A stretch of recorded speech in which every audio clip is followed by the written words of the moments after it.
llegado la hora de presentar su programa El Poder de la Palabra, con la conducción del evangelista Osvaldo Morales. La Biblia dice: la palabra tiene poder, da sanidad y prolonga la existencia, produce obediencia, es espíritu y vida, da limpieza, ofrece respuestas a la oración, santifica porque es verdad. Sean todos muy bienvenidos.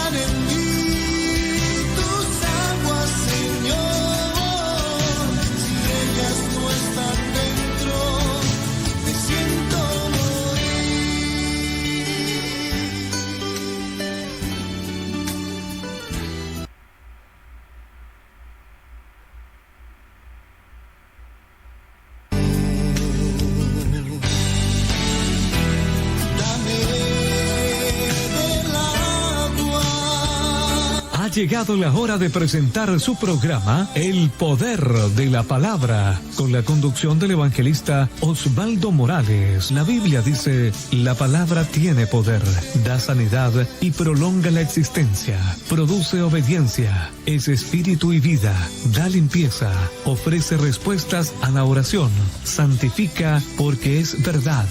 Sean todos muy bienvenidos.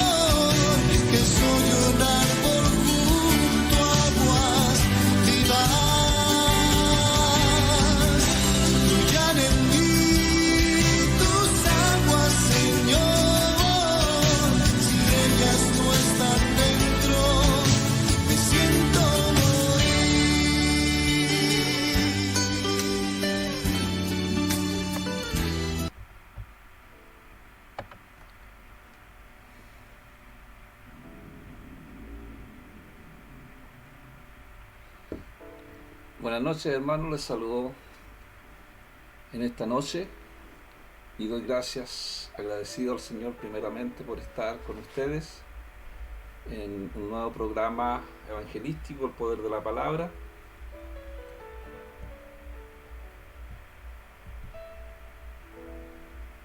Y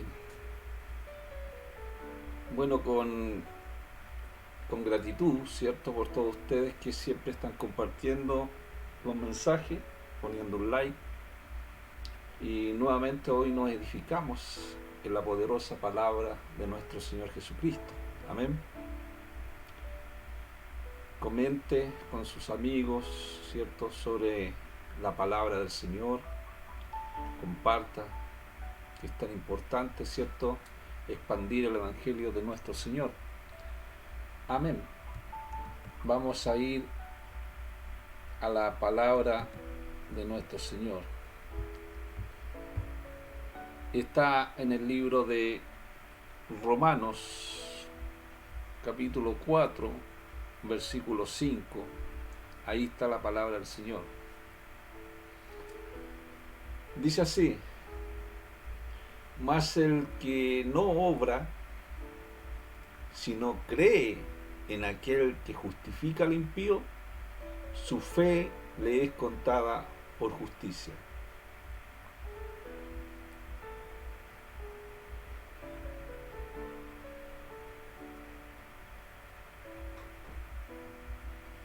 La pregunta que nos hacemos: ¿cuánta fe necesito para que sea contada por justicia? Y la respuesta es solamente creer en nuestro Señor Jesucristo. Por eso la Biblia a nosotros nos enseña que la fe es por el oír, por escuchar, ¿cierto? Por escuchar la palabra de Dios. Y en la palabra de Dios se revela la voluntad del Señor hacia nuestras vidas. Solo cuando conocemos su voluntad, la voluntad de Dios, del Eterno, ¿cierto?, podemos creer en esa palabra. Así que si tú quieres tener fe, debes escuchar o leer las promesas de Dios. Pablo cuando fue a Roma, fue a dar un mensaje de nuestro Señor, un mensaje de Cristo para la salvación de aquellas personas que realmente necesitaban del Señor.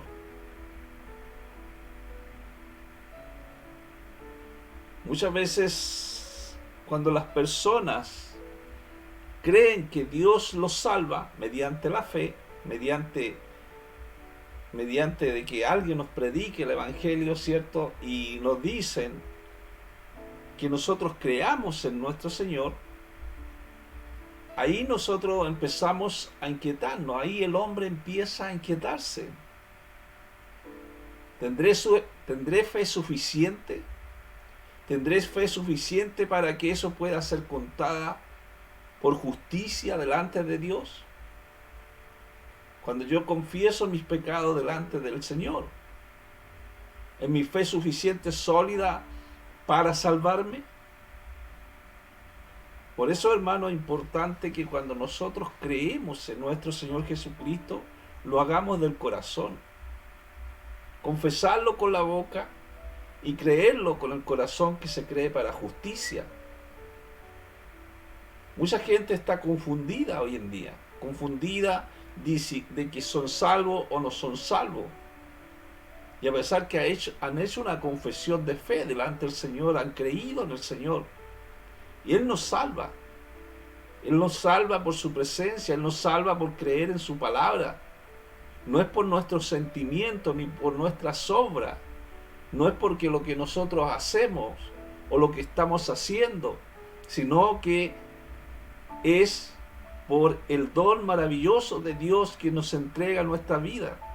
Por débil que sea nuestra fe, por débil que nosotros nos encontremos delante del Señor, Él es suficiente para salvarnos. Su presencia en nuestra vida, cuando nos ofrece esta salvación gratuitamente, es porque nos ama. Es porque nos ama. Cuando usted se siente en un problema, en una dificultad, ¿cierto? Y presenta esa dificultad delante de Dios y cree de corazón de que Dios puede, ¿cierto?, solucionar ese problema, solucionar esa situación que usted está viviendo, sabiendo que el Señor le está dando esa salvación, es porque Dios lo ama. Dios ama al ser humano. No porque nosotros lo hayamos ganado, ¿cierto? No porque nosotros nos ganamos, ¿cierto?, esta salvación, sino porque a Dios le plació salvar al hombre de su pecado, salvar al hombre de sus problemas, solucionarle. Por eso Él vino a sanar al que está enfermo, a sanar al paralítico, al que está paralizado, a dar vista a los ciegos espirituales. Entonces la fe es creer y confiar en Jesucristo, nuestro Señor, y aceptar este don maravilloso de Dios en nuestra vida. Bienaventurados somos por creer en Jesucristo. Bienaventurado porque a través de la fe nosotros es contada también por justicia, por la justicia de Dios. No es por nuestra justicia, es por la justicia de Dios. Somos bienaventurados, somos gozosos. Pablo, cuando hablaba a los romanos, le hablaba de Jesucristo y les decía: bienaventurado el hombre a quien Dios atribuye justicia sin obras. Sin obras. Romanos 4:6 y Romanos 4:7 dice: bienaventurados aquellos cuyas iniquidades son perdonadas y cuyos pecados son cubiertos. Los pecados, cuando nosotros los confesamos delante del Señor, son cubiertos de parte de Dios. Y sigue expresando las palabras de lo más hondo de su sentir, de su corazón, Pablo dice: bienaventurado el varón a quien el Señor no inculpa de pecado.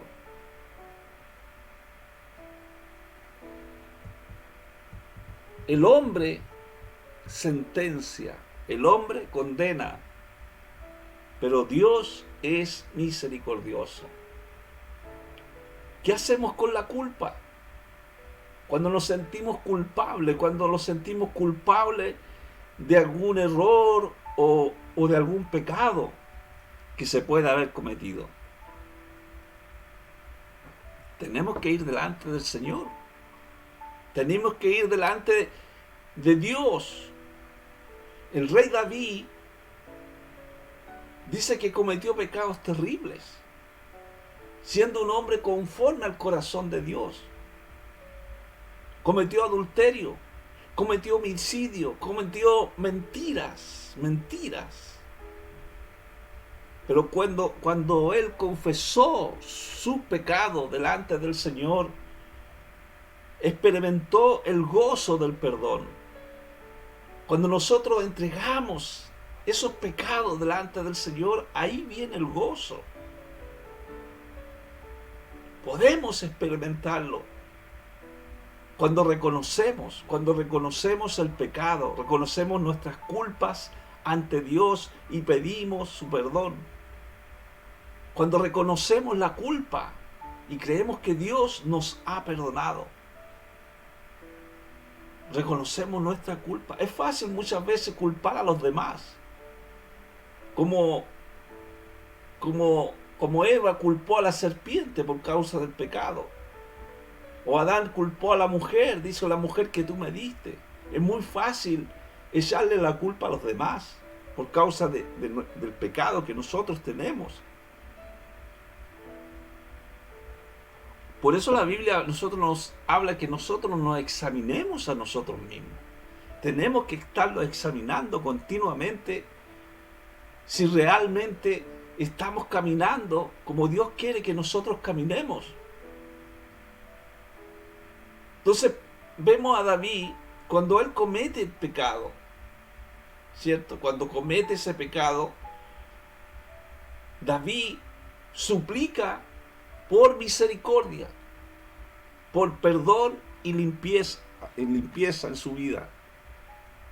Ahí es cuando leemos nosotros el Salmo 51, cuando dice: ten piedad de mí, oh Dios, conforme a tus misericordias, las misericordias de Dios, conforme a la multitud de tus piedades, borra mis rebeliones. Este Salmo 51 habla de David cuando se llegó a Betsabé y vino Natán, el profeta de Dios. Un profeta que vino enviado por Yahweh, enviado por el Señor. Entonces, cuando él es pillado, ¿cierto?, en esta culpa, pidió la misericordia de Dios. La misericordia de Dios, la misericordia del Señor es más grande que cualquiera de los errores, que cualquier error que tú puedas cometer, que cualquier error que yo pueda cometer. La misericordia de Dios es grande. David estaba arrepentido de su adulterio con Betsabé y de asesinar a su esposo para cubrir este pecado. Porque él, cuando estaba en palacio, dice que miró y vio a Betsabé ya bañándose en leche, y dice que miró y codició en su corazón. Entró la codicia y mandó a llamar a Betsabé. Betsabé era la esposa de Urías. Entonces vemos que esa acción dañó a mucha gente. Pero la verdad que él después se arrepiente de ese pecado. Dios lo perdonó misericordiosamente, porque Dios es grande en misericordia. tardo en la ira y grande en misericordia. La misericordia de Dios. Ningún pecado es demasiado grande para que no reciba perdón. Muchas veces el enemigo nos pone, ¿cierto?, esos complejos en nuestra vida de que nuestros pecados no puedan ser perdonados. Porque algunos piensan que unos pecados son más grandes que otros. ¿Usted ha sentido eso alguna vez? Que usted no se puede acercar a Dios porque ha hecho algo terrible. Es la culpa del pecado. Es la culpa del pecado. Entonces, por eso es que Pablo, cuando decía, ¿quién me quitará de este cuerpo de muerte? ¿Quién me quitará de este cuerpo de pecado? Dios puede perdonar cualquier pecado y lo hará. Lo hace. Dios perdona. Borra las consecuencias de nuestro pecado. La verdad que David tuvo consecuencia. Se le perdonó el pecado, pero la consecuencia siguió. Porque se murió un hijo. ¿Tuvo problema David con ese pecado? Sí, tuvo problema. Entonces Yahweh dice que envió a Natán, envió al profeta, a Natán, a David. Entonces, el profeta era requerido para confrontar el pecado, incluso el pecado de un rey. Incluso el pecado de un rey. Imagínense que estar delante del rey, confrontar el pecado del rey, no era cualquier cosa. El rey podría haberlo mandado a matar, ¿cierto? Él necesitó valor, necesitó la habilidad, necesitó el tacto para hablar, ¿cierto?, con David, de forma que tal que lo hiciera ver sus malas acciones.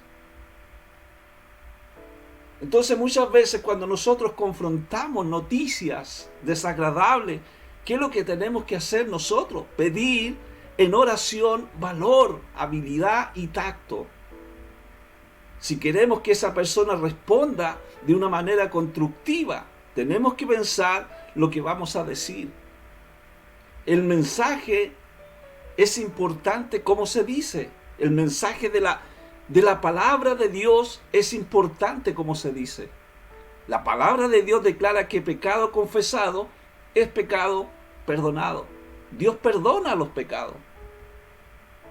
Entonces dice, Yahweh envió a Natán a David, viniendo a él le dijo, y le empieza a contar una parábola.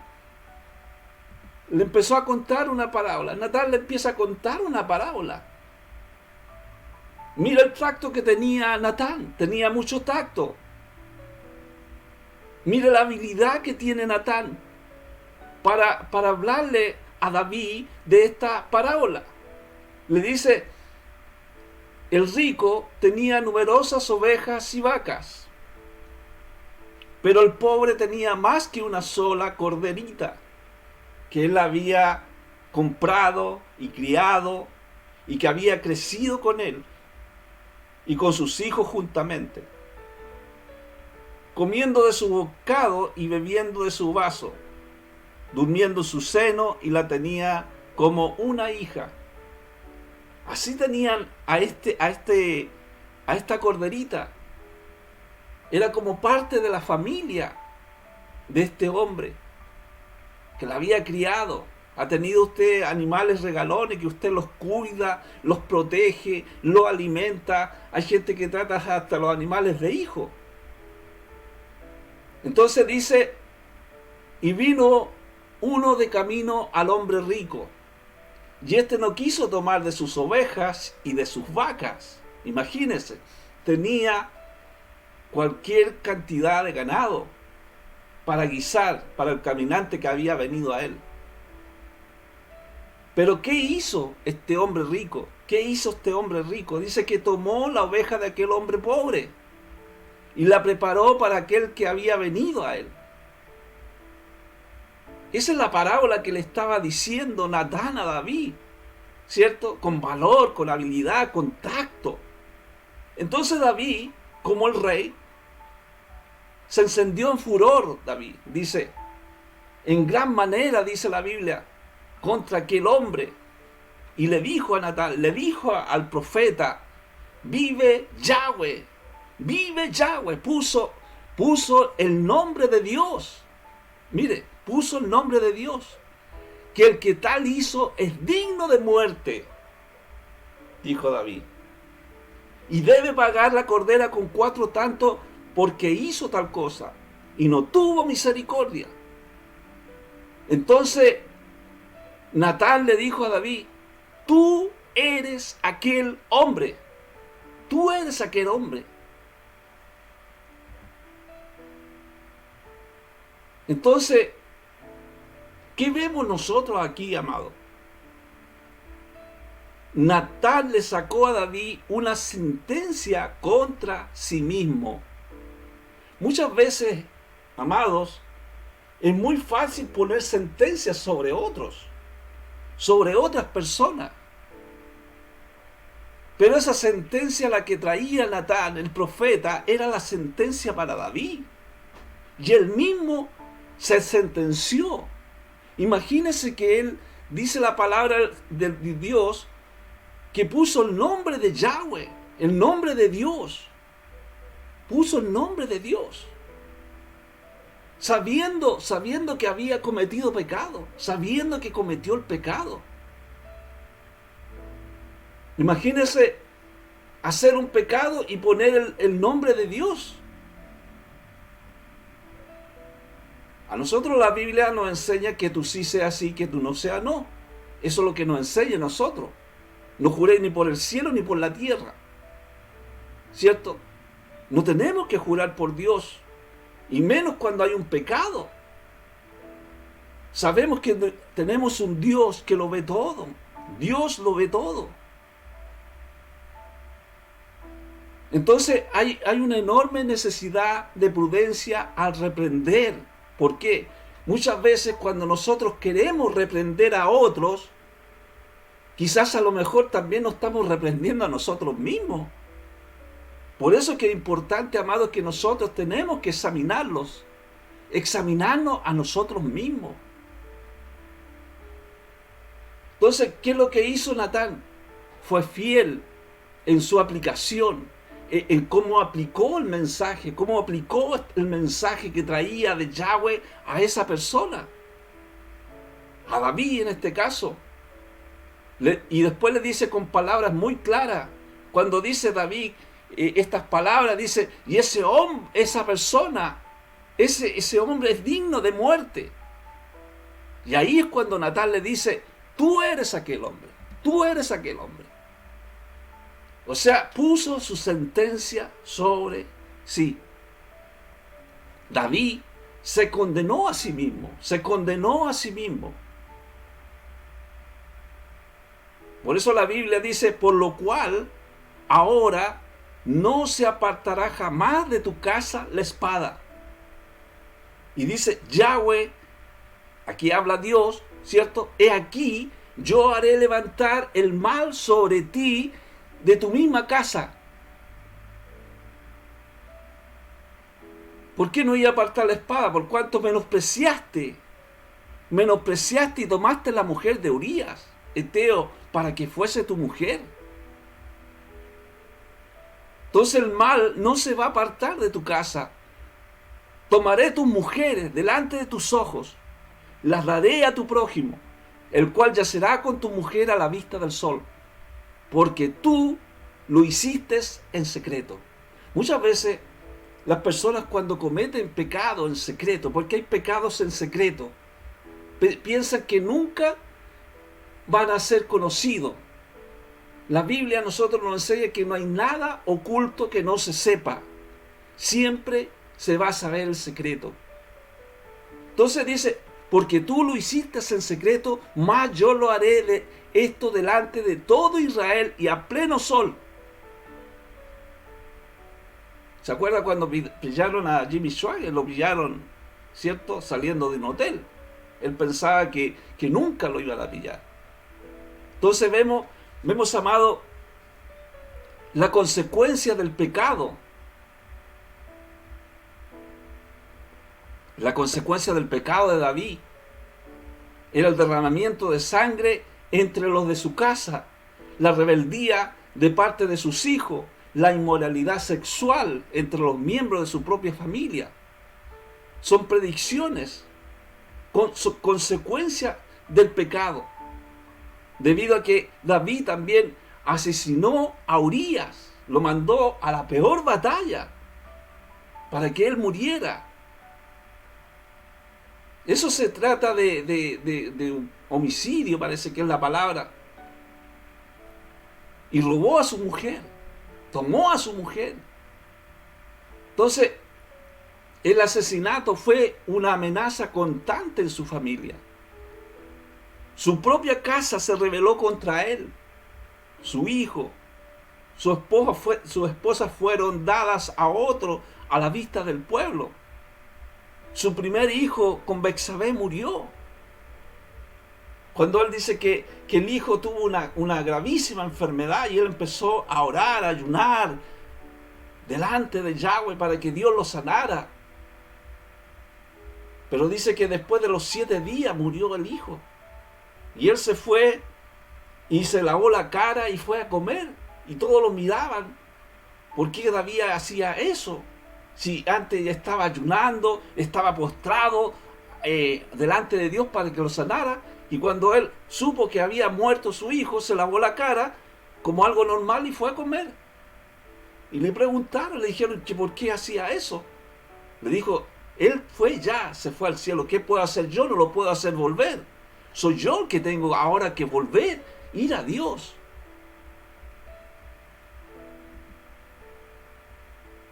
Entonces, si nosotros, amados, vemos si David hubiera sido o hubiera sabido las consecuencias dolorosas de su pecado, quizás no se habría dejado llevar por los placeres del momento. Los placeres del momento. El pecado de las consecuencias, el pecado de su consecuencia, lo que pasó con la serpiente en el huerto del Edén, ¿cierto? Se dejaron llevar, porque el pecado es como placentero. Entonces cuando David reconoce su pecado, entonces David dijo a Natán, pequé contra Yahweh, pequé contra Dios. Y Natán dijo a David, también Yahweh ha remitido tu pecado, no morirás. ¿Por qué? Porque cuando la persona confiesa sus pecados, Dios los perdona. Dios los perdona. Ya no hay un pecado de muerte. ¿Por qué? Cuando uno entrega el pecado delante del Señor, Dios perdona esos pecados. Pero dice en 2 Samuel 12, 13 y el 14, dice, mas por cuanto con este asunto hiciste blasfemar a los enemigos de Yahweh. ¿Se ha dado cuenta usted que muchas veces por los pecados de cristianos, entre comillas, que tienen pecado, ¿cierto? Pelean con su mujer o son malvivientes, la gente cuando alguien o nosotros le hablamos del mensaje del Señor, dice, no, yo nunca voy a ir al Señor porque yo conozco a esta persona como es. Entonces la gente, por causa del pecado de las personas, no quiere acercarse a Dios. Lo que hizo la Iglesia Católica con los niños, todo esto que se dio a conocer. Entonces, por causa del pecado se hace blasfemar a los enemigos de Yahweh, los enemigos de Dios. Existe un gran mal en los pecados de quienes profesan la fe y la relación que tienen con Dios, a saber que dan ocasión a los enemigos de Dios y de la religión para recriminar y blasfemar, para recriminar el Evangelio. Pero el problema no es de Dios, porque Dios es santo. El problema es de los hombres. El problema es el pecado del hombre. Dice que durante este incidente David escribió el Salmo 51, dándole ese discernimiento valioso en su carácter, ofreciendo una esperanza también para nosotros. No importa, amados, cuán miserable la culpabilidad lo haga sentirse o cuán terrible sea el pecado que haya cometido. Usted puede volcar su corazón en Dios y buscar su perdón como lo hizo David. Hay perdón para nosotros cuando nosotros pecamos.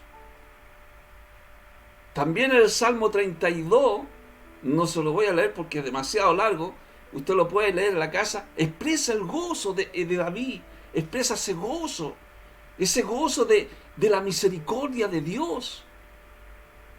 Dios quiere que nuestros pecados sean perdonados.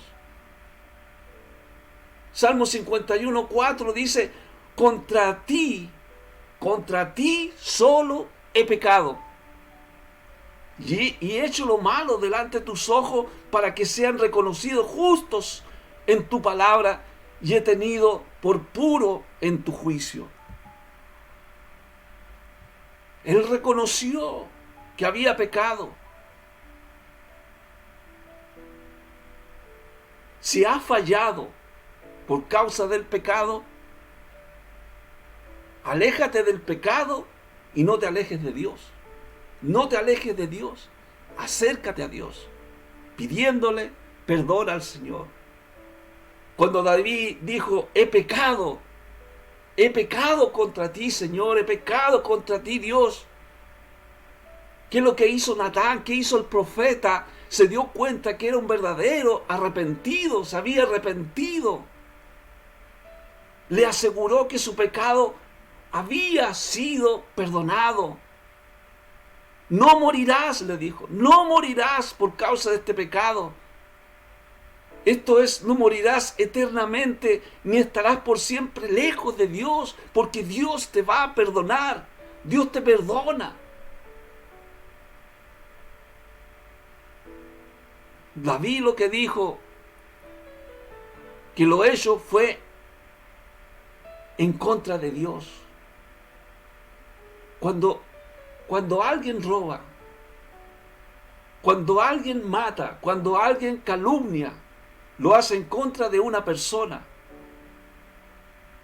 En este caso, la víctima, ¿cierto? De acuerdo con las normas del mundo, las relaciones sexuales extramaritales entre dos adultos que están de acuerdo son aceptables si nadie resulta herido. Esas son las normas del mundo. Si nadie los pilla, ¿cierto? Porque hay unos proverbios, dicen que es como una marca en el agua, es como una marca en el aire, ¿cierto? Nadie lo va a ver, nadie lo ve. Pero sí hay gente que resulta herida. En el caso de David dice, un bebé murió por causa del pecado. Se asesinó a un hombre, a Urías. O sea, todo pecado nos hiere a nosotros mismos y a otros. Porque vinieron consecuencias, ¿cierto?, a David, a su familia. Y finalmente, ¿qué es lo que pasa? Se ofende a Dios. Porque es rebelión en contra del estilo de vida que Él demanda. Porque Él busca en nosotros, busca esa santidad. Sin santidad, dice la Biblia, nadie verá a Dios. ¿Cómo yo busco esa santidad? Esa santidad yo la busco a través de la palabra. Constante, diaria, todos los días. En la ley de Dios, en la ley de Yahweh, me deleito. Me estoy deleitando todos los días. Entonces es ahí, la palabra es que nos va alumbrando el camino. Lámparas es a mis pies tu palabra y lumbrera mi camino. Para que yo no pueda tropezar en esa oscuridad que se presenta. Entonces cuando nos vemos tentados a hacer el mal, debemos recordar que el pecado no es solamente contra nosotros, es contra Dios. Y eso le va a hacer permanecer en el buen camino. Cuando pensamos que ese pecado lo estamos haciendo para Dios, entonces ahí pensamos que Dios es todopoderoso, omnisciente, omnipresente. Él todo lo ve, todo lo sabe, porque Él es espíritu.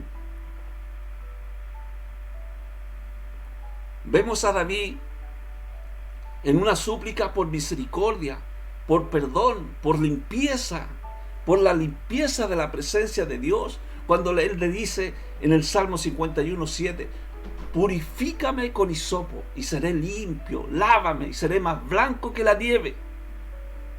Pablo, cuando habla a los Efesios, dice, orando en todo tiempo, con toda oración, súplica en el Espíritu, súplica en la presencia, y velando en ello con toda perseverancia y súplica por todos los santos. Purifícame, Señor, purifícame con hisopo. Quiero que eran los hisopos. Dice que los israelitas usaron manojos de hisopo para untar la sangre del cordero en los dinteles de las puertas y sus casas. Y esto los mantendría a salvo del ángel de la muerte, el destructor que venía, la muerte venía. Y a través de este acto de fe, los israelitas mostraron su fe. Fue un acto de fe. Aseguraron su liberación de la esclavitud en Egipto. Entonces,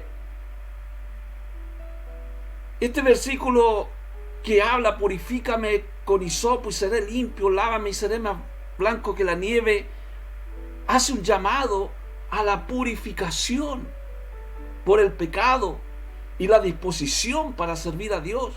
Hay una súplica de misericordia, de perdón y limpieza de Dios. Crea en mí, el mismo Salmo 51:10 dice, crea en mí, oh Dios, un corazón limpio, renueva un espíritu recto dentro de mí. Jesucristo dijo estas palabras en el Sermón del Monte, bienaventurados los limpios de corazón, porque ellos verán a Dios. No podemos estar jurando con engaño delante del Señor. No podemos estar hablando cosas que no debiéramos hablar, mentiras delante de Dios, porque eso significa jurar con engaño. El Salmo 24:3-4 dice, ¿quién subirá al monte de Yahweh? ¿Quién va a subir al monte de Yahweh?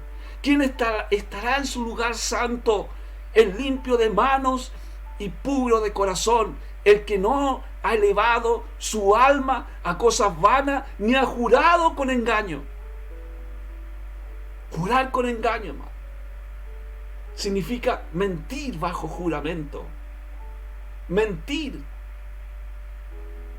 Cuando nosotros estamos delante de la presencia del Señor y le decimos, Señor, perdónanos. Y si la persona vuelve a cometer el pecado, no nació del corazón, fue un juramento con engaño. ¿Qué gran valor le da Dios a la honestidad, a que seamos honestos? La deshonestidad, que es todo lo contrario, surge muchas veces con facilidad, sobre todo cuando la veracidad total puede costarnos algo a nuestra vida. Por eso muchas veces la gente miente para que no puedan ser sorprendidas de esa verdad. ¿Cierto?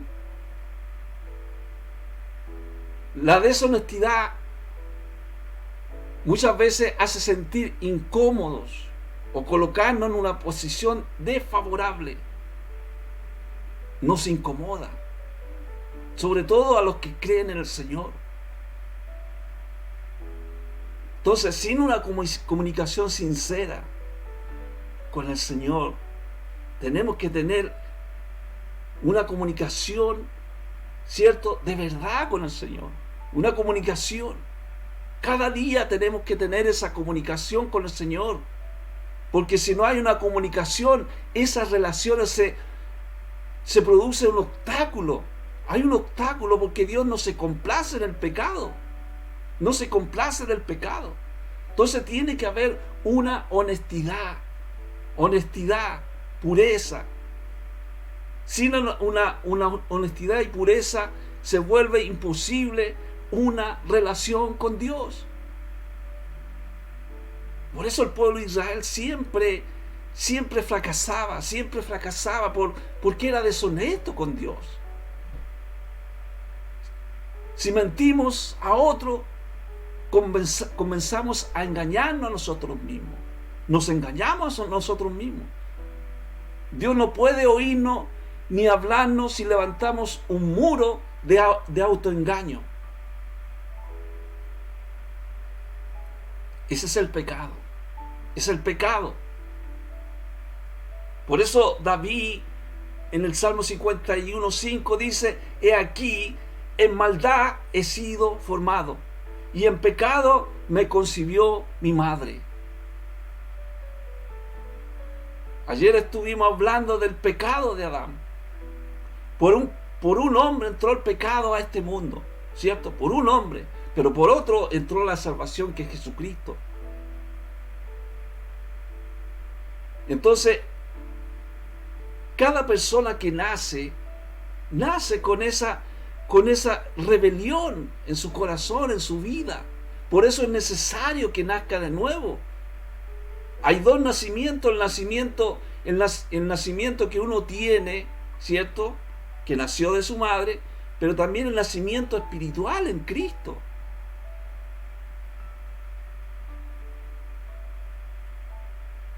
El pecado, ¿qué es lo que hace el pecado? Conduce hasta matarlo.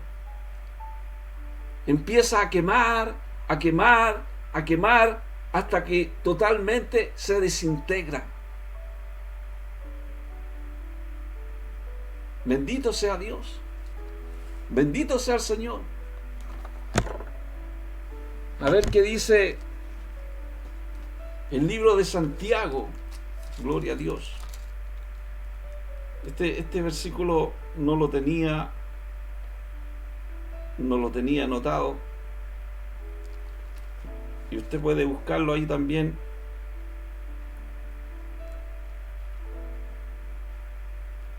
Este versículo habla sobre este pecado que yo le estoy hablando. Santiago 1, 14, 15 dice: sino que cada uno es tentado cuando de su propia concupiscencia es atraído y seducido. Entonces, la concupiscencia, después que ha sido concebido, da a luz el pecado, y el pecado, siendo consumado, da a la luz la muerte. ¿Qué pasó con David? David miró, ¿cierto? Miró, codició en su corazón y concibió el pecado. Se dejó llevar por el pecado. Se deja llevar por el pecado, ¿cierto? A veces se piensa que cuando las personas son tentadas, ¿cierto? Cuando son tentadas, dicen que están cometiendo pecado.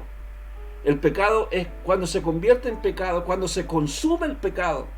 Pero cuando está la tentación y resiste ese pecado, no es pecado todavía.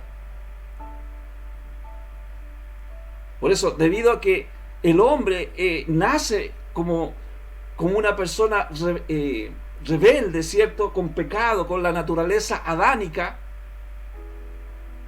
muchas veces nuestra inclinación natural es complacernos a nosotros mismos y no a Dios.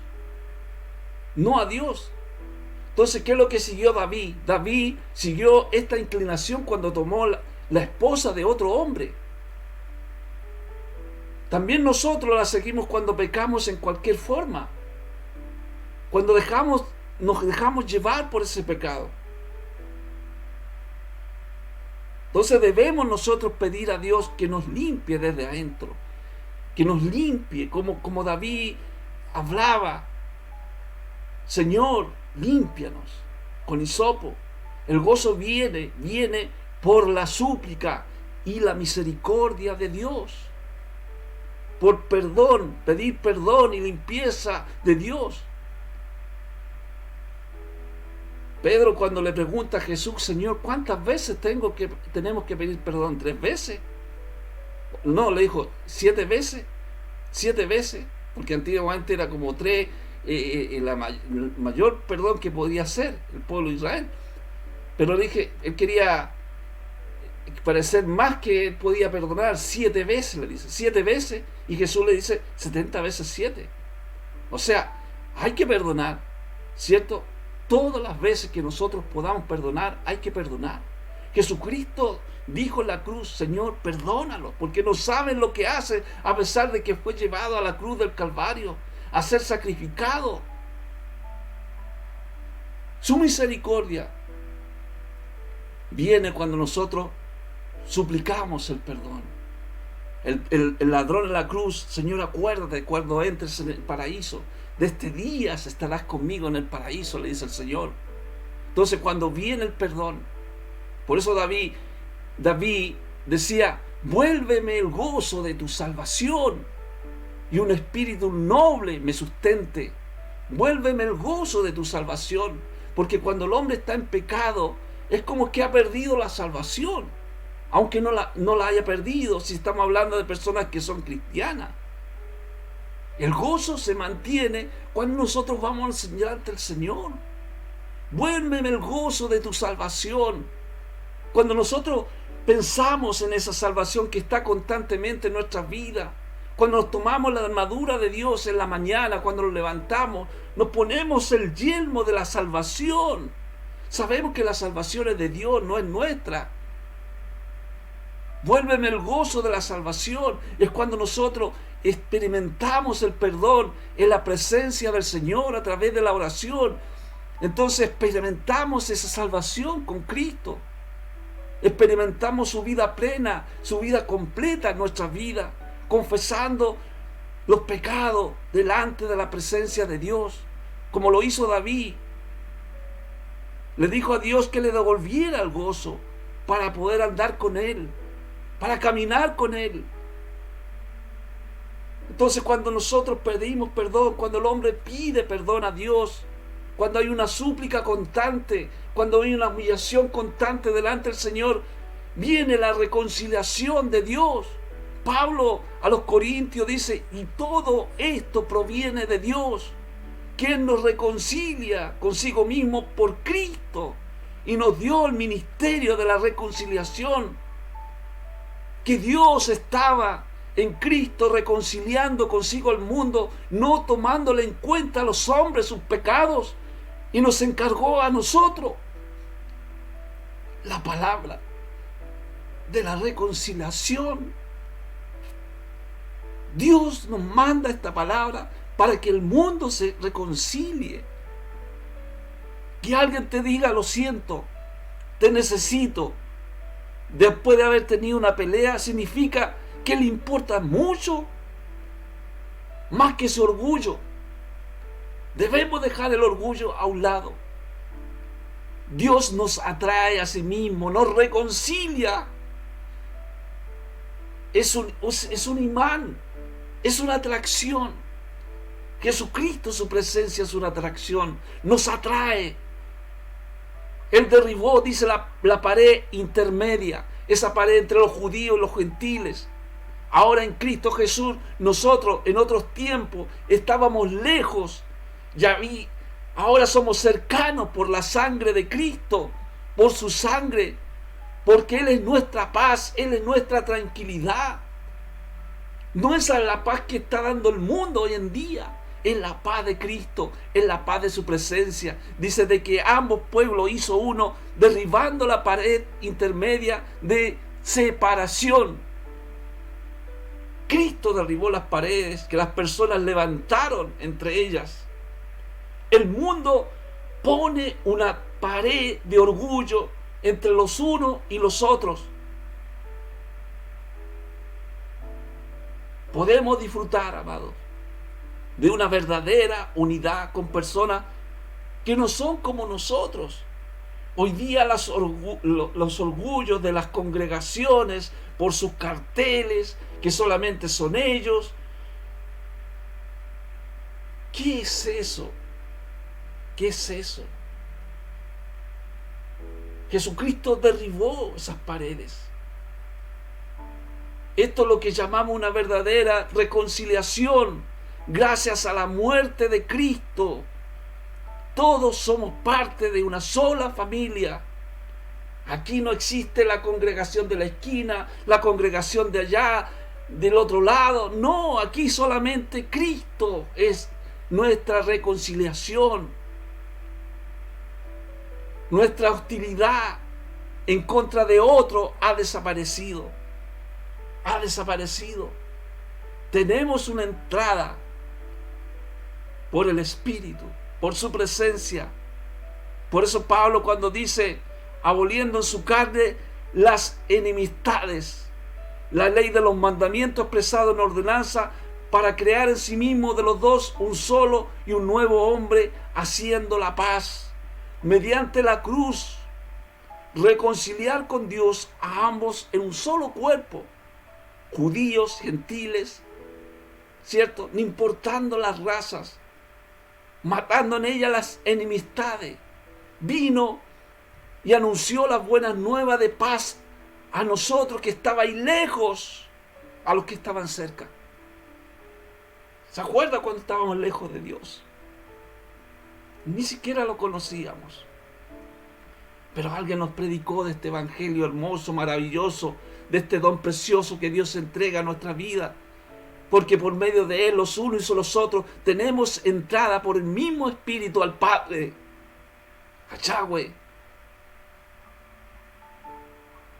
El Espíritu Santo no solamente te hace danzar y hablar en lengua, también te enseña a callar, a pedir perdón y a examinar tu corazón.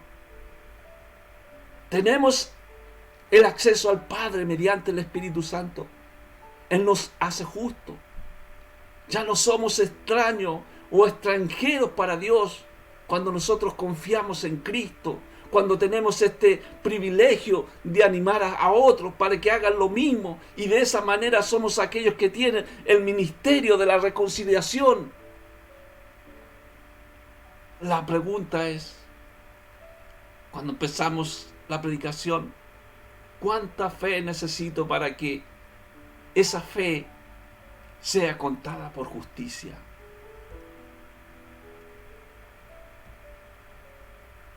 Solamente es creer en Jesucristo, confesándolo con tu boca y creyéndolo con tu corazón para justicia.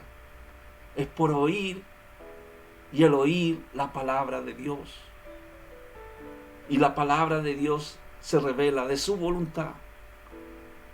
Solo cuando nosotros conocemos la voluntad de Dios, podemos crecer en ella. Así que si tú quieres tener fe, debes presentar tus pecados delante de Dios, y después puedes escuchar, leer las promesas de Dios que son para tu vida. Vamos a orar. Vamos a buscar la presencia del Señor. Gracias, Jesucristo.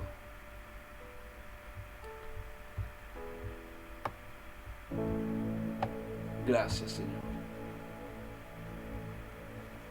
Tú estás aquí, Señor. Gracias. Baruch Hashem Adonai. Te alabamos. Te glorificamos. Gracias, Jesús. Señor, en esta hora, Señor, te damos gracias por tu palabra. Glorificamos tu nombre, exaltamos tu nombre, Señor. Quizás muchos han escuchado este mensaje, Señor.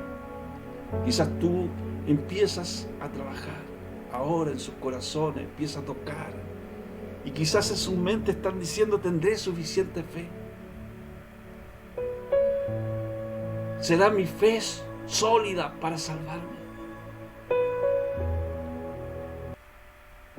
Pero como tu palabra nos enseña que todo aquel que cree y que confiesa que Jesucristo, que tú eres el Señor, será salvo. Señor, tócalo, Jesús. Gracias por esta salvación que tú das gratuitamente, porque tú nos amas. Ese amor maravilloso, Señor. Ese amor que nos entrega ese gozo, esa bienaventuranza, cuando tú atribuyes justicia sin obras. Justicia sin obras. Gracias, Jesús. Gracias, Señor, por esas bienaventuranzas, Señor, cuyas iniquidades en esta hora son perdonadas y cuyos pecados son cubiertos. Gracias por ese gozo. Gracias por el gozo cuando tú, Señor, nos inculpas de pecado, a pesar de que sean pecados terribles, Señor, que están delante de ti, Señor. Gracias por ese gozo que podemos experimentar y que aquellos están experimentando en esta hora. Podemos experimentar ahí en ese silencio, Señor. Reconocemos nuestras culpas delante de ti, nos humillamos, pedimos perdón. Creemos que tú perdonas, Señor, y que en esta hora estás inscribiendo en el libro de la vida, cuando todos están clamando, diciendo: Señor, ten piedad de mí. Oh Dios, conforme a tus misericordias, conforme a la multitud de tus piedades, borra mis rebeliones y inscríbeme en el libro de la vida para ser uno de tus hijos. Gracias, Señor. Gracias, Jesucristo.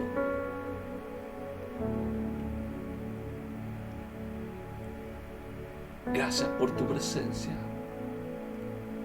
¿Qué más puedo decir, Señor? Que solamente que para ti, Señor, sea toda la gloria, y para nosotros tu misericordia. Gracias, Jesús. Amén y amén. Gracias, Señor.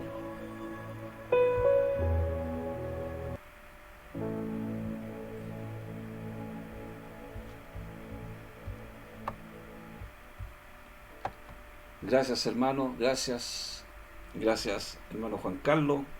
Hablamos de la Biblia. Gracias. Y gracias a todos aquellos que podrán ver este video, ¿cierto?, que queda grabado, y lo puedan compartir con su familia, con amigos, poner un like, ¿cierto? No queda más que decir, solamente yo estoy gozosos con la presencia del Señor. Amén. Esto es lo que nos hace bien a nuestra vida, a nuestro espíritu, a nuestra alma, y nos lleva a seguir adelante, ¿cierto?, predicando el Evangelio de nuestro Señor. Amén. Estaremos ya el próximo sábado, si Dios lo permite, a las 9 de la noche. Gracias, que esta semana sea llena de prosperidad, así como prospera su alma y su salud. Amén. Primeramente, la salud es importante, el alma, que el alma sea sanada para que venga el refrigerio del Señor. Dios los bendiga grandemente y nos estamos viendo. Gloria al Señor. Baruch Hashem Adonai. Alabe al Señor y glorifíquelo. Amén. Ha llegado la hora de despedirnos de su programa El Poder de la Palabra, con la conducción del evangelista Osvaldo Morales. Le esperamos en nuestro próximo programa. De agua